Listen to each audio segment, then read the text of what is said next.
Good evening, friends.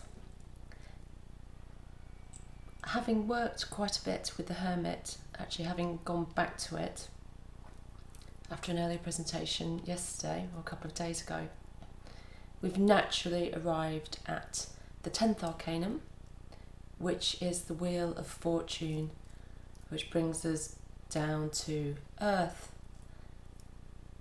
the Sephirotic Malkuth, and the realm of Asiya. I'm going to see how much I can get through reading from Meditations on the Tarot and the Shmakov book. I'm not going to read from Mebes because this Arcanum is absolutely enormous in his book. It's afforded. Mebes was a kabbalist, and so is a 10th Arcanum, 10 not 9, 10 not 11. This was afforded a special place of significance in his book.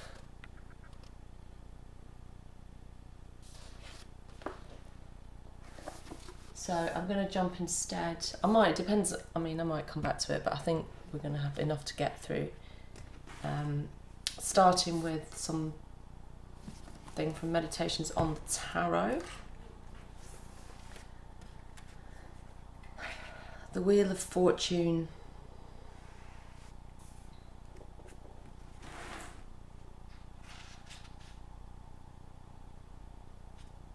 Okay.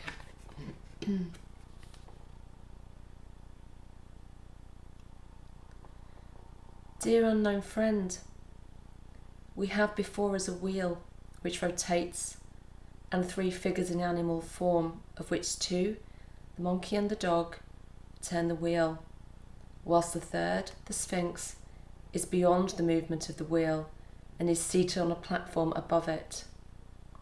The monkey descends in order to rise again. The dog rises in order to descend. First one and then the other pass before the Sphinx.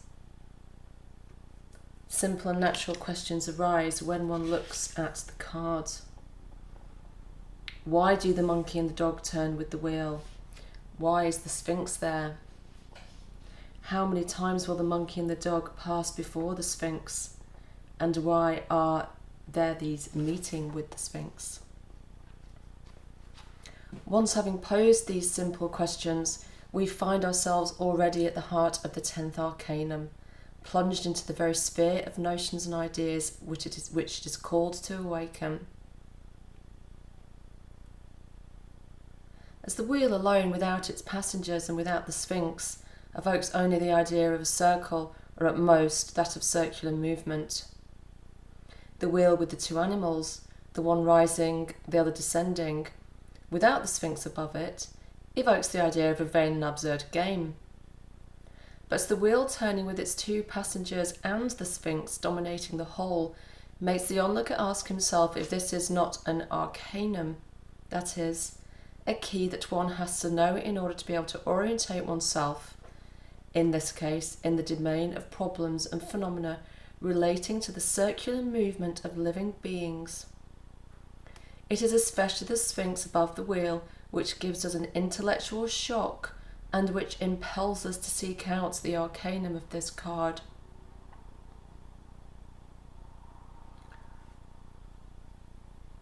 I'm going to jump a bit. Meditation on the Tarot, as people know, is enormous, very dense. So if I just read it out sequentially, I'll probably only get through 3 pages. So I'm just going to jump a little bit.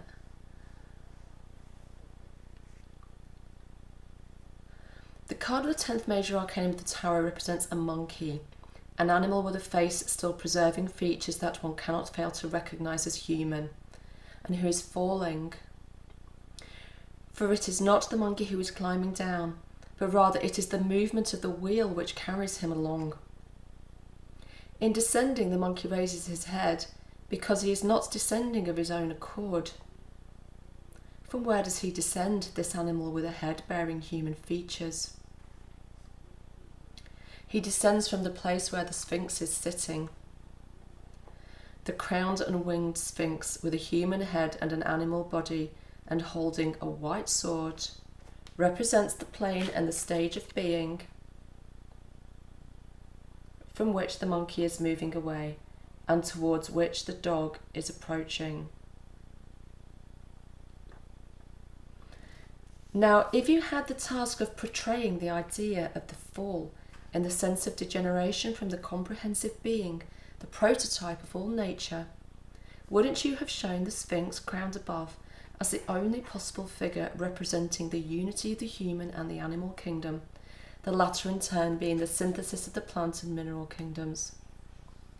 And wouldn't you have portrayed one figure descending in the course of animalization, deprived of the crown, the sword and the wings, but yet still with features bearing witness to its origin? That is, would you not have chosen the monkey to represent the transition from the prototype state of comprehensive being to the state of reduced and specialized being? Does not the monkey lend itself marvelously to serve as a symbol of the animalization which is effected at the expense of the angelic and human elements of the prototype? On the other hand, if you'd wanted to give visual expression to the nostalgia of fallen and fragmented beings for the lost state of fullness and integration, would you not choose the dog, the animal most passionately drawn and attached to the human element, as a symbol of the aspiration of animals towards union with human nature, that is, aspiration towards the Sphinx, where animal nature is united to human nature? The card of the 10th Arcanum therefore teaches, through its actual context, an organism of ideas relating to the problem of the fall and the reintegration according to Emetic and biblical tradition. It portrays the whole circle, including ascent as well as descent, whilst the transformism of modern science is occupied with only half of the circle, namely the half of ascent or evolution. So I'm going to just jump forward quite a way.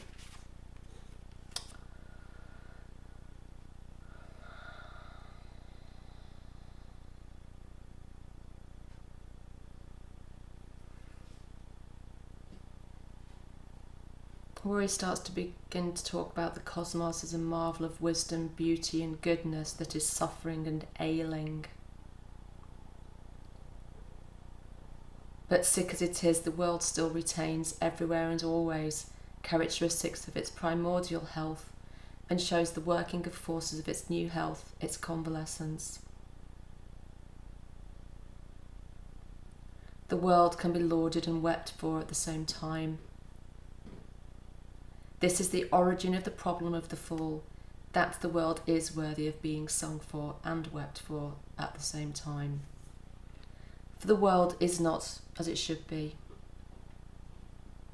There is a contradiction between the totality and the details. For whilst the starry heavens represent a harmony of equilibrium and perfect cooperation, animals and insects devour one another, and innumerable legions of infectious microbes bear sickness and death to men, animals and plants. It is this contradiction which the term the fall alludes to.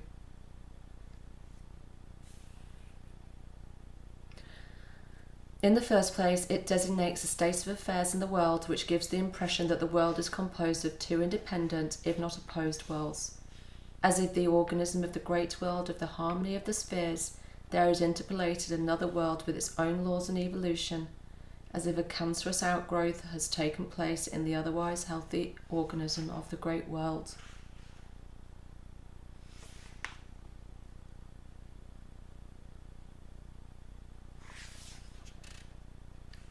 Science takes the two worlds together and considers them as inseparably united, and names this totality nature.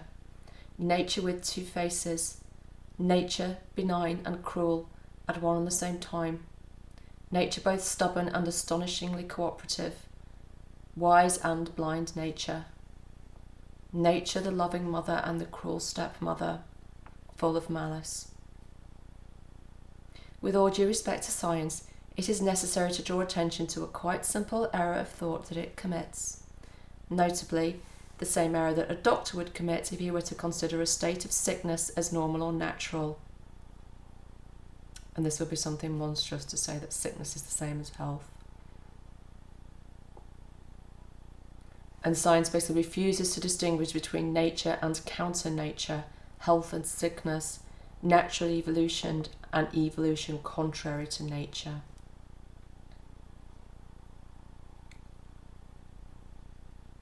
The ancients always knew that there is an anomaly in the state of the world.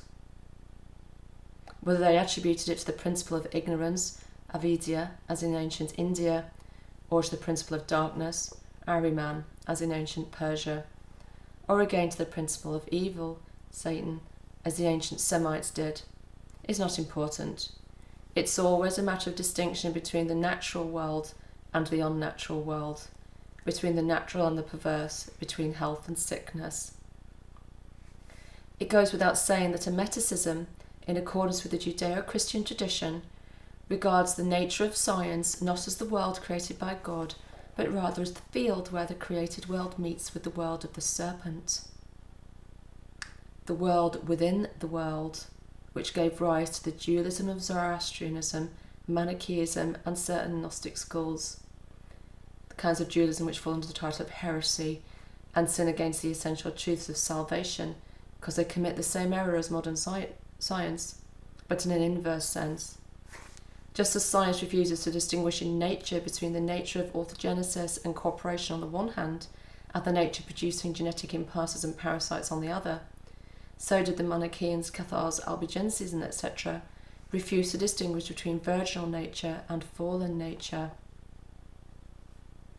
But while science considers its nature, although nature is a contradiction in herself, as a sovereign queen of evolution, who has managed to lead evolution from the albuminous cell to the developed brain of Homo sapiens, the radical dualists considered their nature as being evil through and through. In other words, science considers nature in the last analysis good, the Manichaeans regarded nature as evil. Science refuses to see Satan there, the radical dualists wanted to see nothing but Satan there.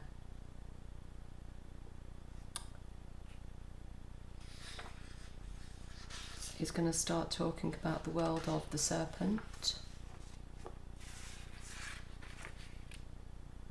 and how in the 19th and 20th centuries several occult writers have striven to restore what he calls the cult of the serpent in intellectual form.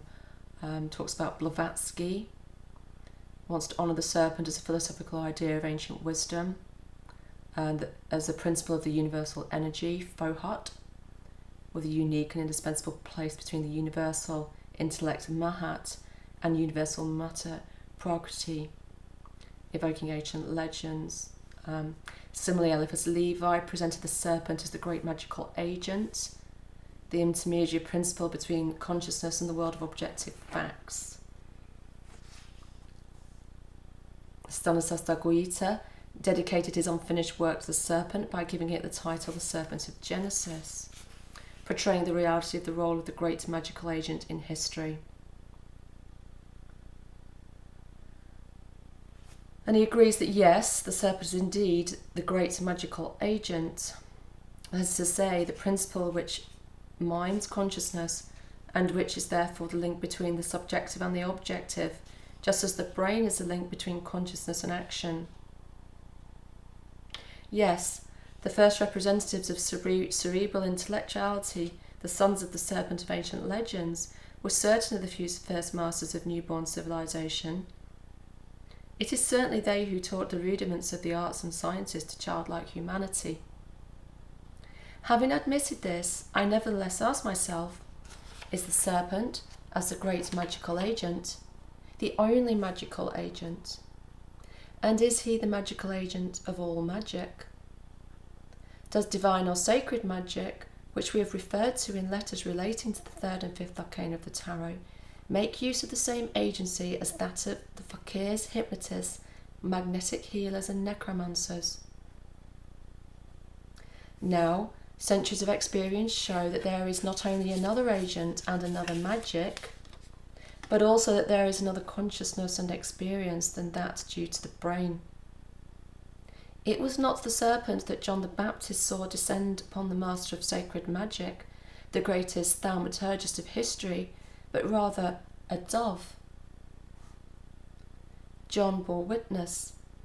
I saw the Spirit descend as a dove from heaven, and it remained on him.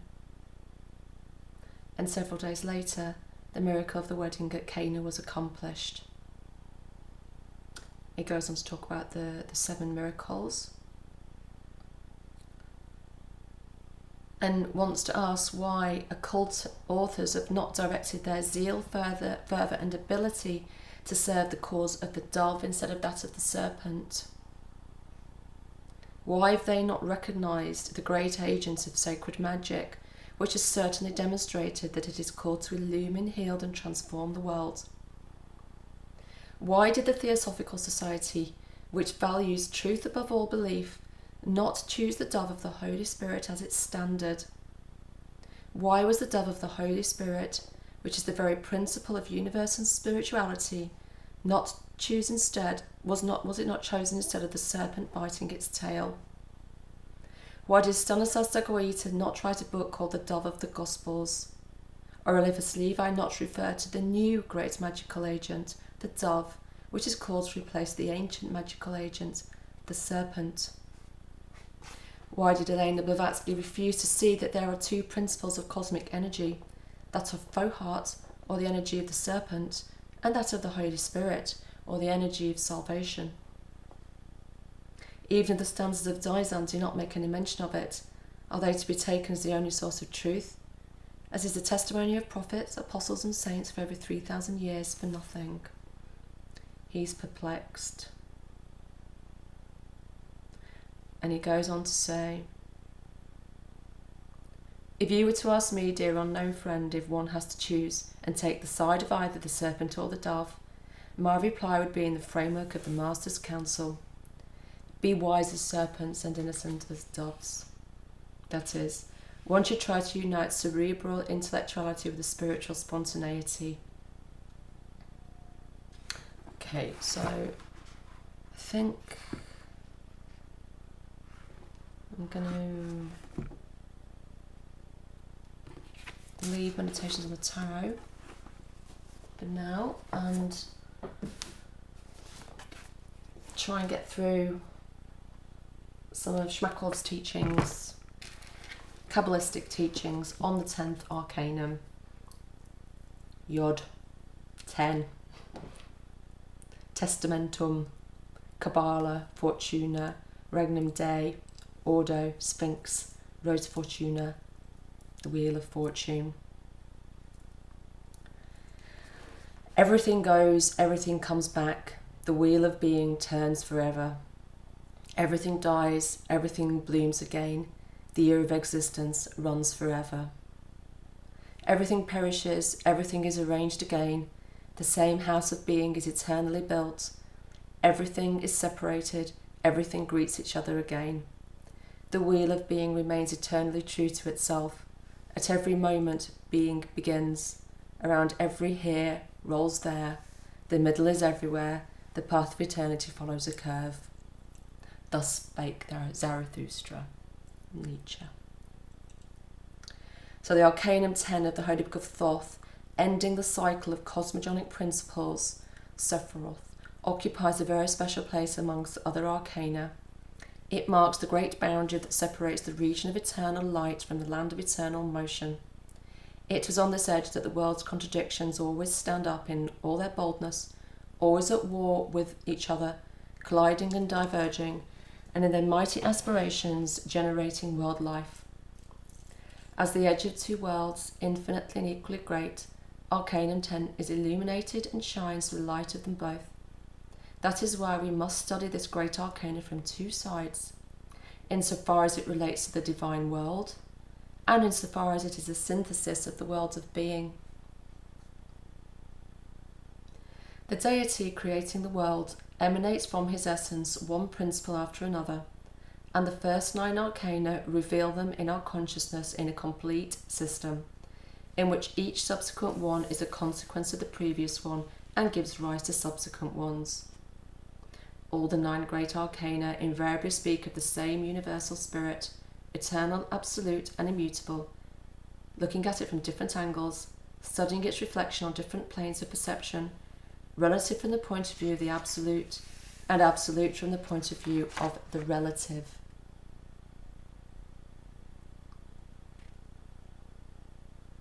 And we must always strive to know this absolute.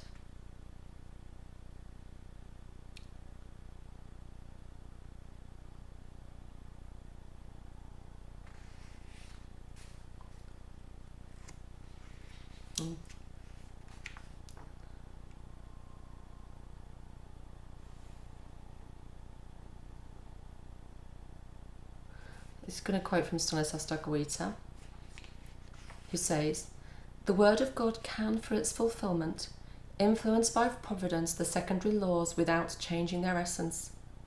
Let us imagine a wheel turning to the right, placed on a fixed axis. If we make it turn to the left, we will only change the direction of its rotation, but we will not change its nature.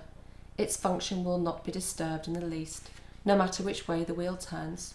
By making such a movable wheel that can rotate in both directions, we keep for ourselves the opportunity to turn it from right to left and from left to right as we wish. In the same way, God has reserved this possibility for his will."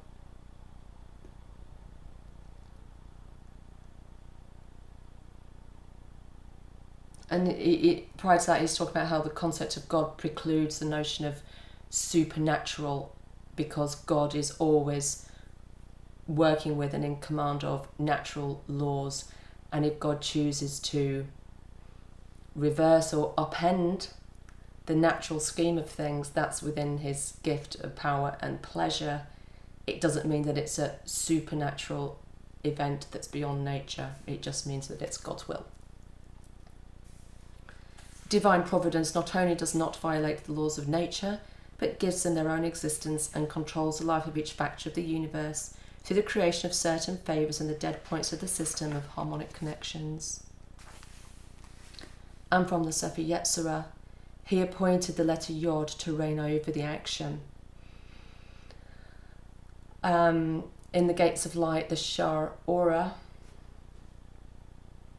down here somewhere on the bookshelf, where I can never find anything, Yod is in the crown position at the apex of the middle pillar as the crown,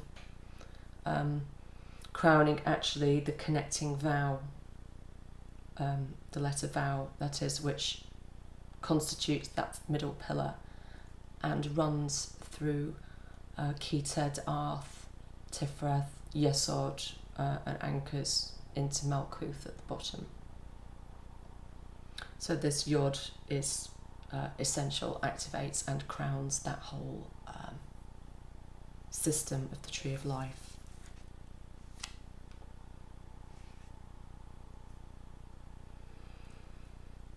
I've got a note here at the top of this page that time does not exist in this greater scheme of things, which we'll come to a bit more later.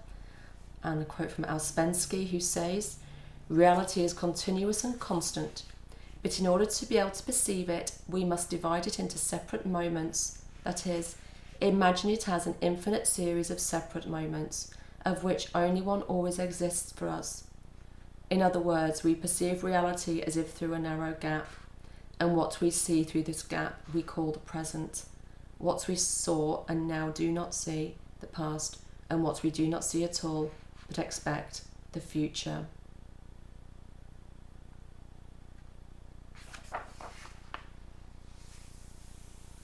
We're going to go on to the eternal moment, the rota or the tarot. Lots of quotes as usual. "There is no time in the world, there is no sequence itself. The past, present and future in it merge into a single eternal moment. Proceeding from the properties of human consciousness, these categories do not exist in the world, and therefore all the divisions of the world are by their very nature relative and exist only in human consciousness. God creates the world now, just as he did on the first day of creation, and that is exactly what his riches are." It's Meister Eckhart. "For Tao, no point in time is far away.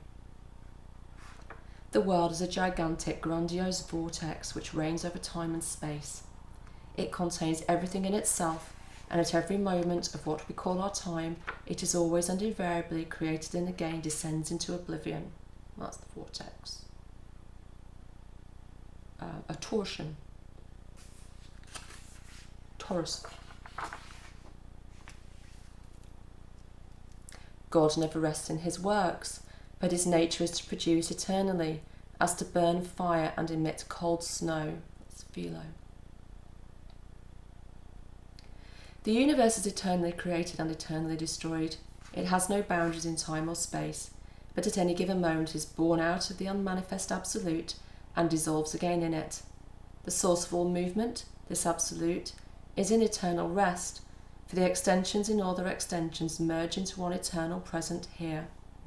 It is only for the knowledge of things, for the study of his spirit, that man divides the one eternal moment into abstract stages of world creativity, which in reality, like the principles of evolving being, eternally intertwining, weave the world life. This is the Arcanum 10 doctrine. The entire cycle of the first 10 arcana performs this necessarily for our consciousness division of the inseparable into abstract, relative in principle, but absolute for human consciousness, each of which corresponds to one great arcana of the first decade.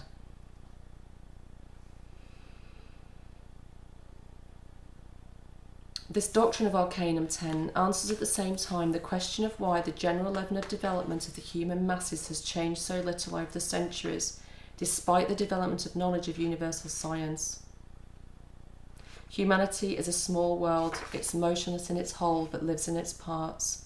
Some people develop, finish their path and go beyond it, but in their place new beings always come to follow the same path of development. Humanity is one, but its composition is eternally changing, and therefore it, as such, receives the reality of being thanks to the eternity of the cycle of its individual elements. So we can't, all of us has to do this. And it doesn't matter how many other people do it, we all have to still do it. Progress exists only for individual people, basically. So he reiterates again that the first 10 arcana, the first decade of the Holy Book of Thoth, is a complete system, referring to the divine worlds. These arcana in their entirety exhaust everything that can be known. And as the whole, Shmakov, takes pains to arrange the whole of the tarot into decades, with the first 10 having a correspondence in the second 10, that means appropriately, as you might expect, logically following on from the world, that in the second decade the judgment corresponds to the wheel.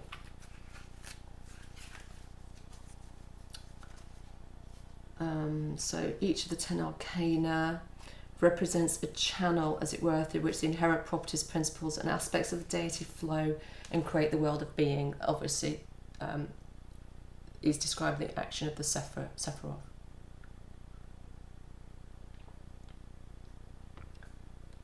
The Semitic revelation gives us this great teaching in the aspect as it was perceived, developed and studied by followers of Kabbalah.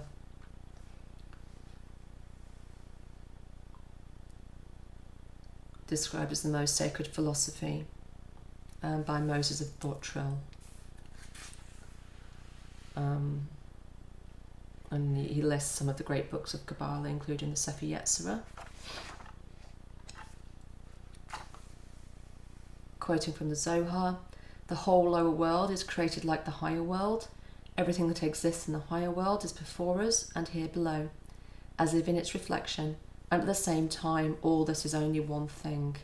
The miracle of the one thing, as it's called in the Emerald Tablet.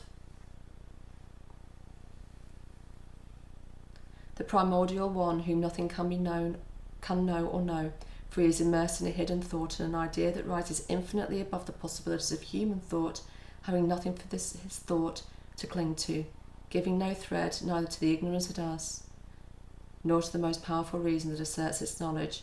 This is what Ein Sof is.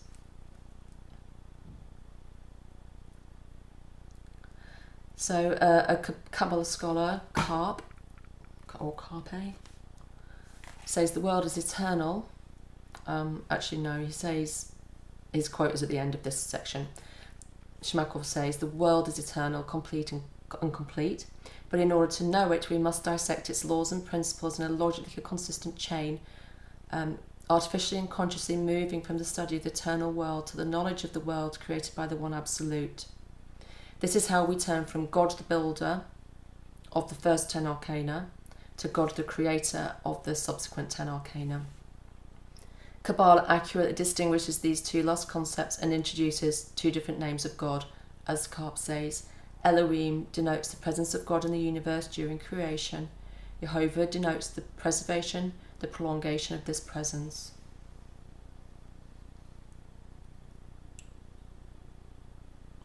Passing from the eternity of the universe to the creation of the world by the deity, we naturally come to the idea of the eternity of the joint existence of God and the universe, the latter being the eternal expression of the former.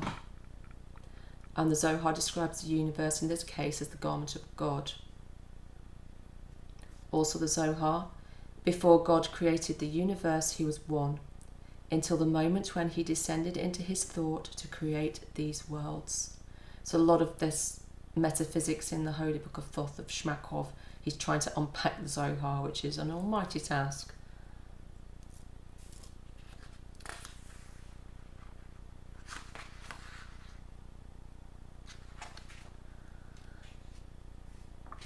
By creating the world, by taking form, he creates his world Merkava, which Shmakov places with the chariot, Arcanum 7, Netzach position. His Merkava, his heavenly chariot, the halo of his descending rays, by which he enters everywhere, builds everything, and arranges everything.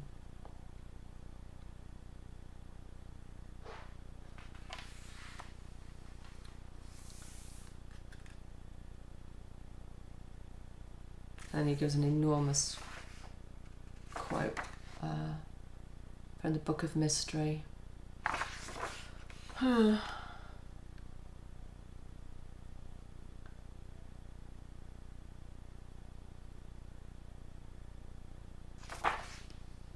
Basically where he's describing why the Tree of Life is such a great thing for us to work with in trying to understand metaphysically God.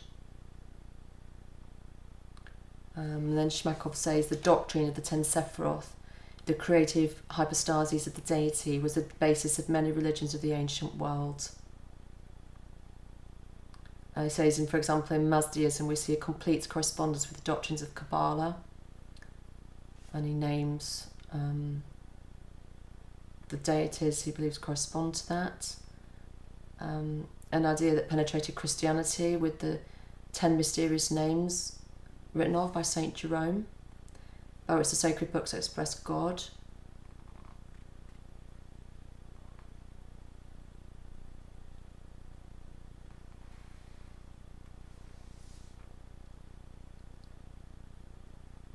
Okay.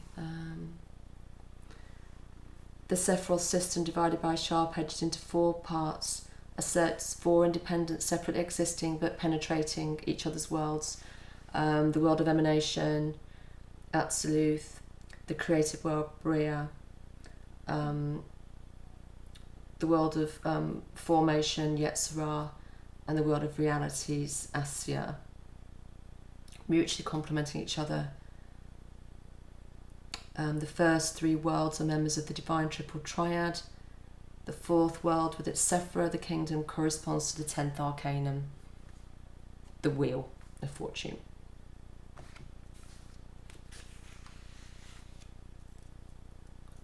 And Isaac Luria says, by the Absolute, the system of the world emanation, we must understand the deity itself, not in itself, not in its absoluteness, which is inherent in the Ein Sof, or the absolute of the Kabbalists, but in the form of divine names, that is, numbers, like the totality of hypostases brought together in the Trinity by Christ. By Bria, the creative world, or rather the world of revelation in the outside, we understand the presence and action of the deity, from which arise, does it mean the nous? Or mental abstract entities, that is, souls outside the sense state and placed at the top. The world of Yetzirah, formation, also occurs this cumulative current, the identification of monads, which is transformed into the action, possession and endowment of the divine action, since it is presented to the angelic hierarchies and the image of which is presented at length in the Apocalypse of John. Finally, there is the world of Asiya, the world of the affirmation of action or works. It refers to the divine presence working an extension in the material system.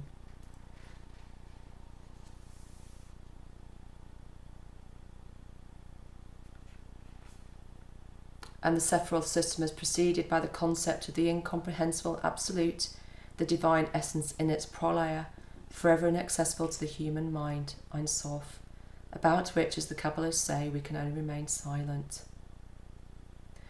The first world, the world of emanation, Olam HaAtziluth, speaks of the first divine turner, the highest available approximation to the concept of the divine undivided triad to this world, which belongs to three Sephiroth, Kita, Hokmah and Binah, the crown, wisdom and reason, or the magician, the high priestess and the empress.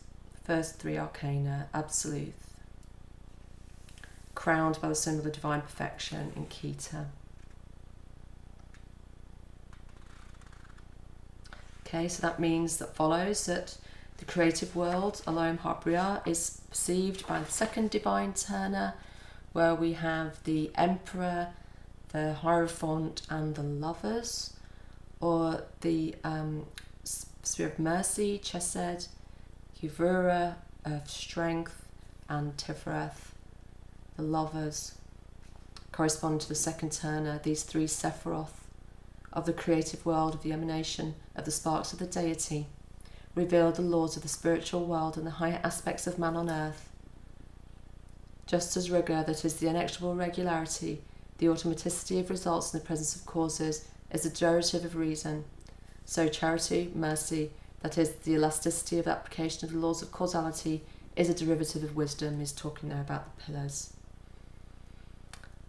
So the strength and mercy, or austerity, severity and mercy, are balanced and neutralised in Sephirah 6, the beauty or harmony of creativity, the lovers, where the great choice has to be made. And the fall starts to happen.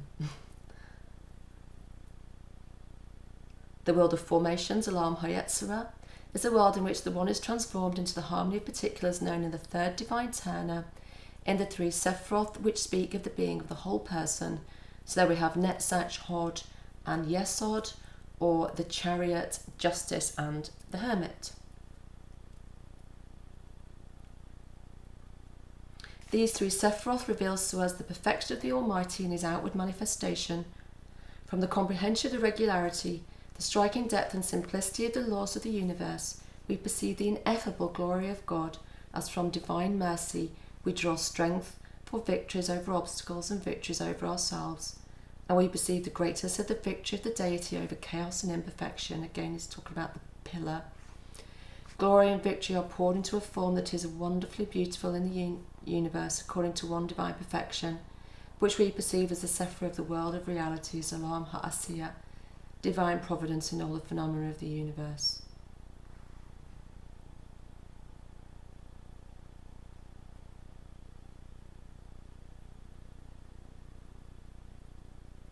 And he says the true reality is only the first turner, the evolutionary triangle.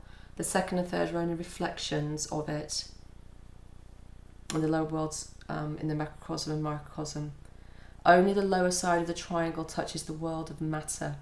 Sephiroth 9, the hermit, is like a channel through which it perceives the breath of the deity.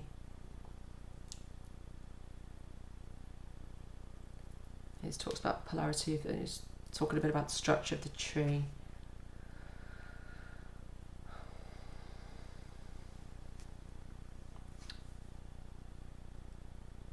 So we've got the middle column, the column of mercy, the column of justice, the holy king, the lady queen. And that is, ooh, I did that quite quickly, didn't I? So we've got to the end of Shmakov's, praised greatly by me, but still, nonetheless, we've made it through Shmakov's lovely treatment of the 10th Arcanum. Let me see. I don't promise to go through Mebes because, like I say, gigantic. I knew they went mad producing this Arcanum in English because it was so long.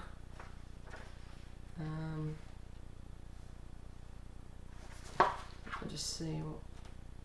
Oh yeah, gigantic. The Sphinx fortune. He also talks about the Sephira and the tree of life, the channels, the pathways. I mean, actually, basically, a lot of what Shmakov says there is basically the first 2 or 3 pages of Mebes. I'm always pronouncing that wrong. Mebes. Or the first few pages.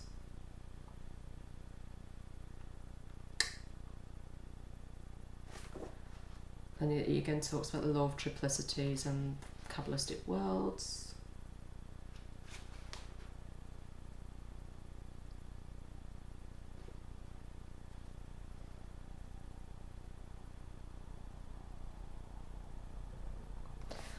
I'll read this. Talks about example of theurgy.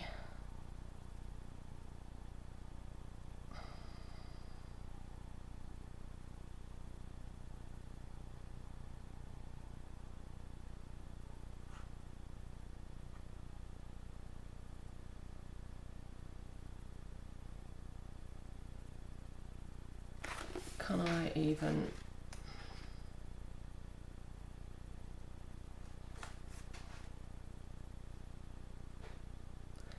talks about the channels of the tree of life, which map out so-called diabatic processes, one in which energy transfer occurs.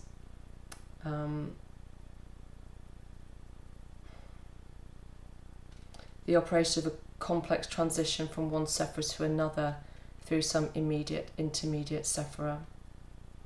Diabatic processes can be upward or downward, and they want to give examples of both kinds. So the first example, the normal downward diabatic process, or the process of creating the world. The idea of knowledge in Keter naturally separates into the Sephira of the thirst for knowledge, wisdom, and the Sephira of the domain of objects of knowledge, which, by the way, is closed and limited for this universe. This is the so-called mind of things. In this phase, the distance travelled is determined by channels 1, 4.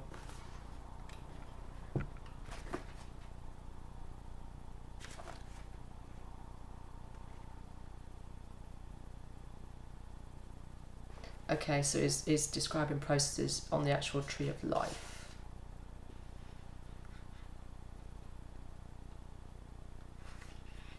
Okay, now then. Examples of the theurgy in the field in the mental plane. We call theurgic action a very serious, planned and rational attempt to act on the plane of the archetype on the mental flows of the universe, with the purpose of producing or accelerating certain astral formations or physical manifestations. In other words, the mens of the theurgist comes in contact with the archetype to carry through him something astral or concrete. The most elemental type of a theurgic operation is what we call prayer. The prayers are more or less complicated according to the world view of the one who prays and the purpose of prayer. The prayer that does not contain a particular request, because it seeks only a contact with the archetype in order to be able to receive superior influences for all the planes of the vital manifestations, reflects the worldview of the person praying. We could say that in this case it presents a theurgical photography of the operative microcosm. It follows that the prayer of the kabbalist will be a closed system, decomposable according to the Sephirotic scheme of the universe. Such is the Lord's Prayer.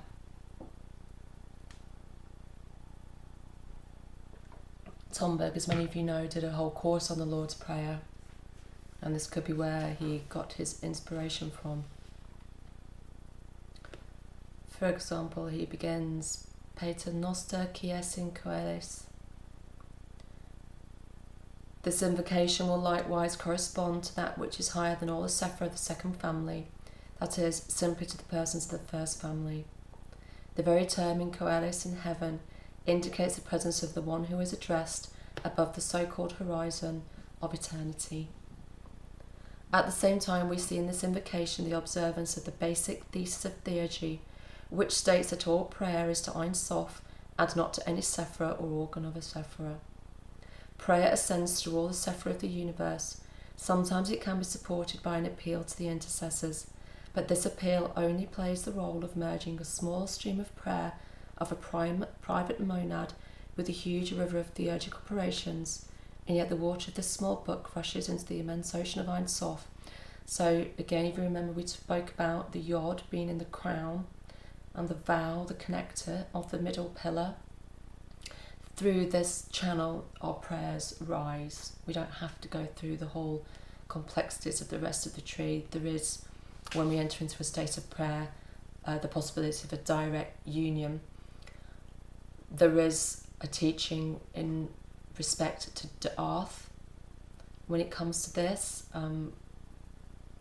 described in the Gates of Light as being pertinent mainly to Israel, in that the soul and Israel, the body, needs to be in relationship to the Da'ath, the hidden sphere above Tithreth, between Hokmah and Binah, which is the place where the covenant between God and man is.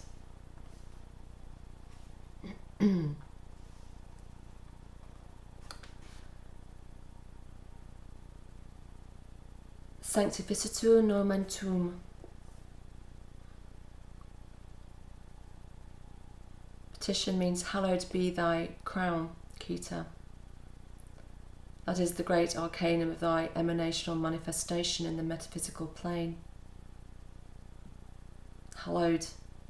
The mystics in their search do not lose sight of the apex of the evolutionary triangle. Adveniat regnum tuum.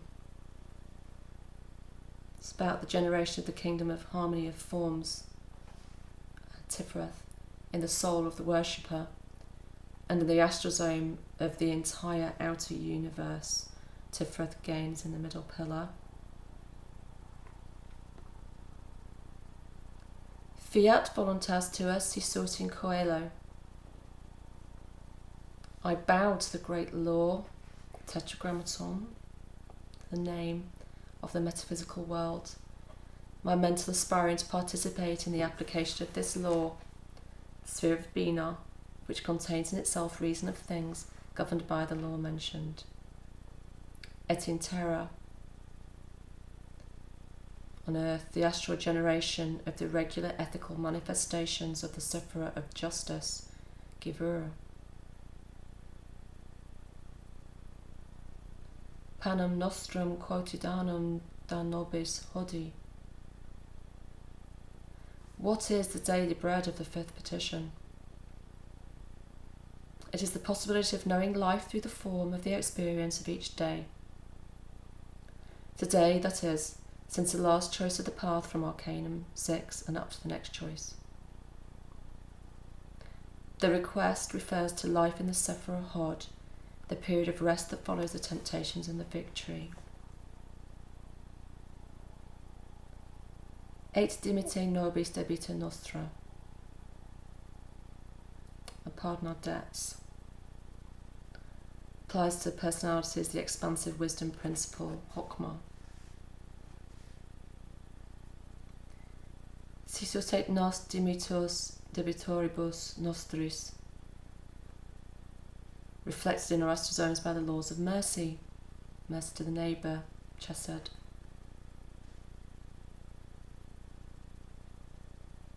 Et ne nos inducos in tentationem. The eighth petition asks that we are saved from the unbearably frequent encounters with the sixth arcanum, so dangerous for the result of the incarnation of the tempted. The Sephira Netzach, again pointing to the fact that in Tifreth, the Lover's card, where the choice is presented between retaining connection with the divine and knowing oneself and going further down, is made. The crisis, actually, in the Sephiroth, even though it so often has connotations of just beauty, just beauty. Sed libera nos a malo. and even savours if possible from frequent contact and closer proximity to cliché systems that could attract us to the negative path of vice in the mentioned applications of the 6 Arcana. This is Yesod, the Sephirotic forms and clichés. The evil in this petition is simply an artificial attempt to personify the desires to endlessly seek the display of the Absolute. The esoteric trait is simply the father of lies, or an occasion to complicate and improve the false to infinity. We shall learn later that such an improvement of the lie cannot be taken to the infinite, that it is possible to incur the lie, the evil, the depravity, only until certain limits, that the process of progressive immersion in lying must lead to a return to truth. That's good to know, isn't it? So even if that wrong choice and wrong path is taken, eventually it will come back round to the right way. But the illusory character of the devil does not prevent him from owning servants. This fact is illustrated by the mythologies of all races, in which we find several personifications of the opposite pole of truth and absolute God. In this analysis, we see that the Lord's Prayer is a passage through the 9 Sephira. It's got an image of that. It's got loads of diagrams in this book.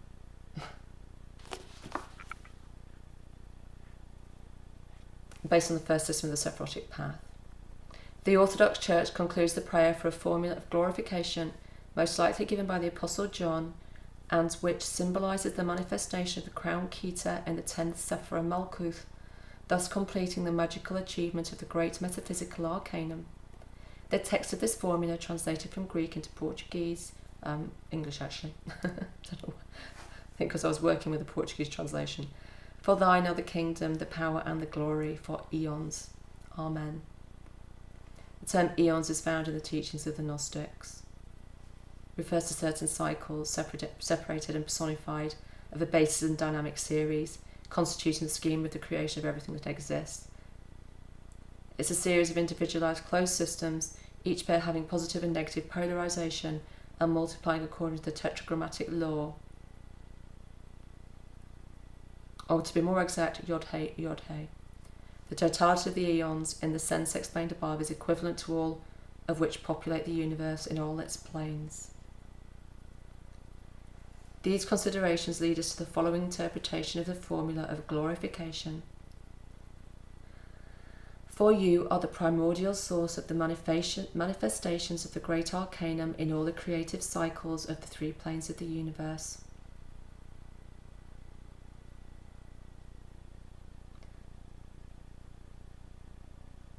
And as Mebes says, in the scheme presented by us from the great Arcanum of magic, the term kingdom corresponds to the elementary wheel, power to the astral wheel, glory to the metaphysical triangle. A kabbalist therefore will be inclined to read the formula as follows: Quoniam tibi sunt malkuth et tibereth et kita perione amen.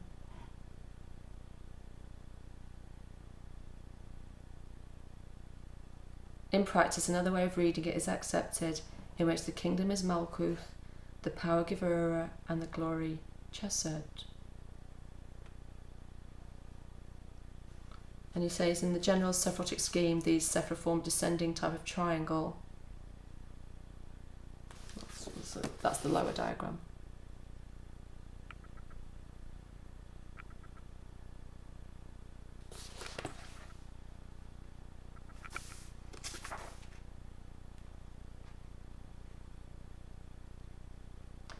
The 4 terms of this figure form a cross whose projection onto a person who prays is made in the following way.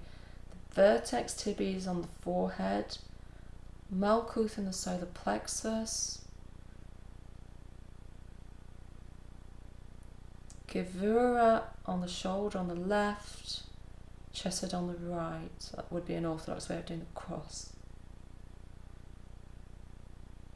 Arriving at the words per eones amen, it's customary to join the hands, expressing concentration. That was unexpected. He then goes into examples of theurgy on the astral plane, But I think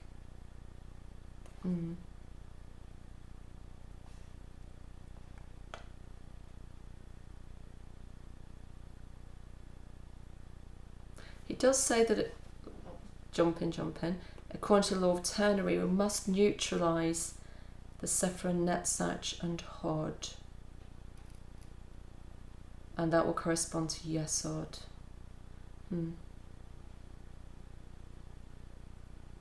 Okay.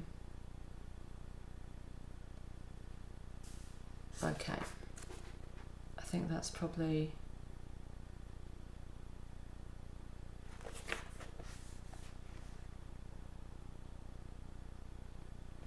He does start to point towards where Tomberg arrived at the beginning of his.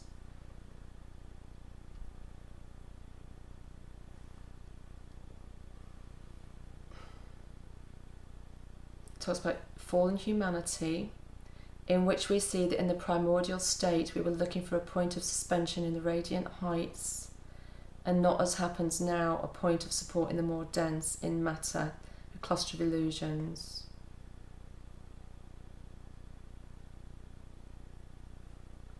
When we get to the story of the fall, you will clearly see that if we now take the fulcrum and matter in this final storehouse of confused illusions, then earlier in the primeval state we did not chase the fulcrum below, but behind the gain point in the radiant top. It may not surprise you that in the proposed traditional kabbalistic table, the process of reflection of the highest mystical persons as part of the current individual person, the reflection of the principles are arranged in the reverse hierarchical order.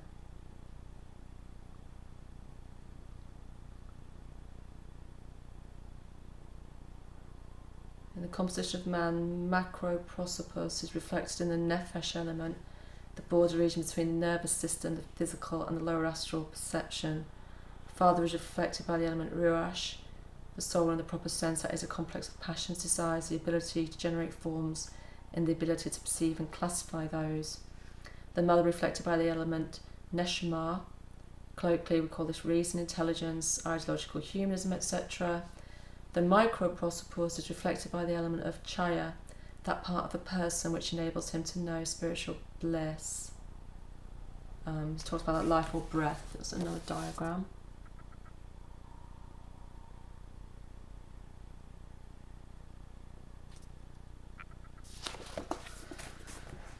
Sorry that these are just snippets.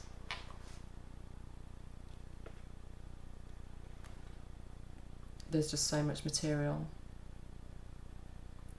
It does say that the true hermeticist watches the wheel spin with a smile of disdain. He makes use of it as necessary in order to perform the alchemical work, considering it as the elemental root of azoth, sulfur, salt and mercury. However, in the wheel of the Arcanum 10 also conceals the astral wheel.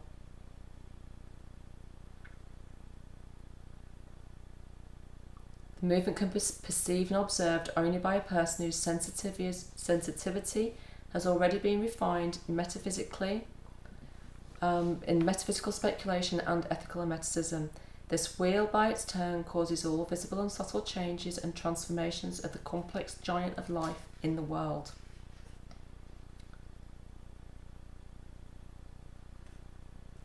Okay. And then he goes into a large kind of introduction to the minor arcana.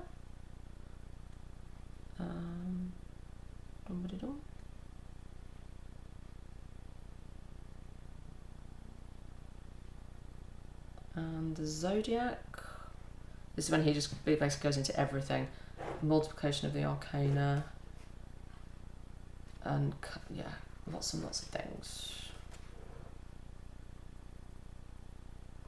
Okay.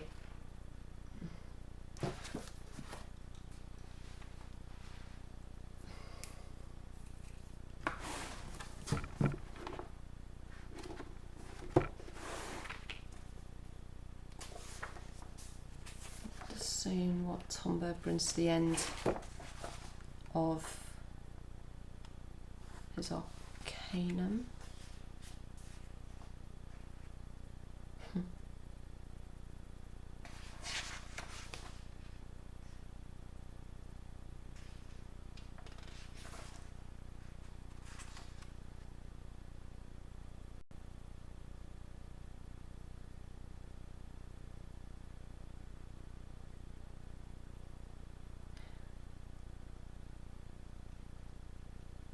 talks about the operation of projection, incarnation, and conservation of ideas that is hermeticism, the writing of the book, such a book of which the Apocalypse speaks when it says, "And I saw in the right hand of him who was seated on the throne a book written within and without, sealed with 7 seals. Such also is the sacred book of Thoth, of which Kor Cosmu speaks." Plato has elevated himself above cerebral intellectuality. He had a meeting with the sacred book of Thoth, with the holy symbols of the cosmic elements, inseparable, imperishable and undecaying, the sanctuary of everlasting zones belonging to Hermes. He's talking about Plato being in error, actually. He says that as an hermeticist, Plato attained to the sanctuary, but as a speculative philosopher, he failed to appreciate the magical facts of a living spiritual monument and gave it an interpretation which was later declined by his disciple Aristotle, which is not magical but rational, in postulating a world of ideas beyond the world of phenomena. Here is the fundamental error of all metaphysical philosophy from Plato to the present time. It hypostatizes ideas. Ideas live only in the consciousness of individuals or are present in potency in books, invisibly written books such as the Holy Scripture, in invisible books which are living spiritual monuments due to the operation of divine magic, and lastly in the whole world, which is also a great book containing in potency the ideas of its creation and destiny expressed through the symbolism of facts. Hermeticism differs from religious mysticism and metaphysical philosophy, for it is as the aspiration to the totality of things is neither a school nor a sect nor a community.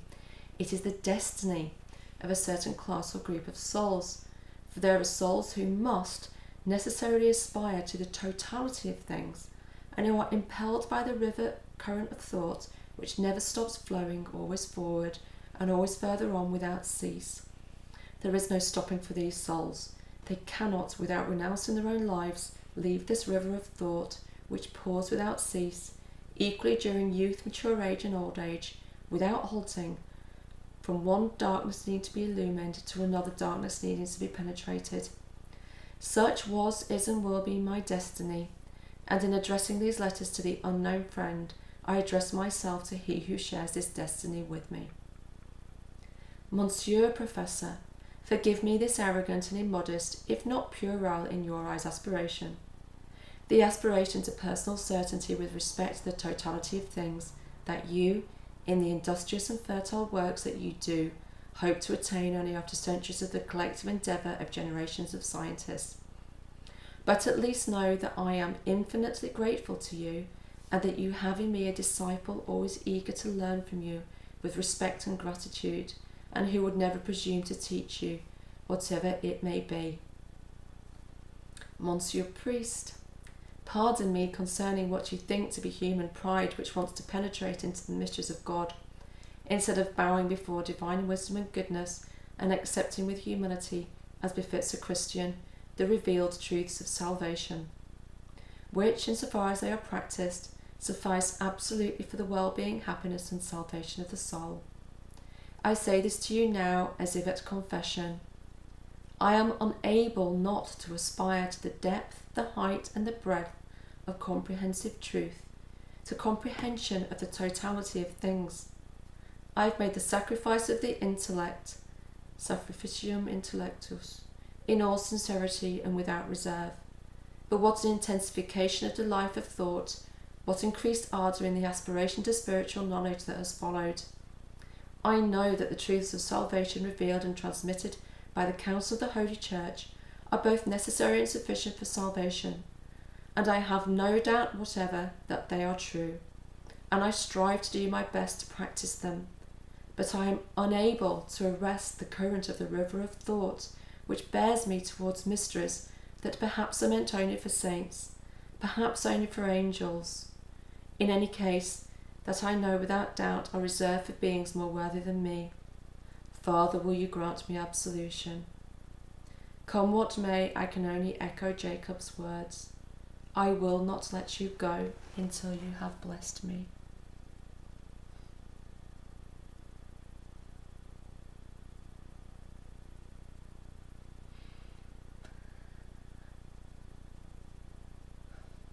I felt like I was reading that for the first time. That was just beautiful. Always something new in Meditations on the Tarot. Always. The river that never ceased. The well that never dries up. Thank you.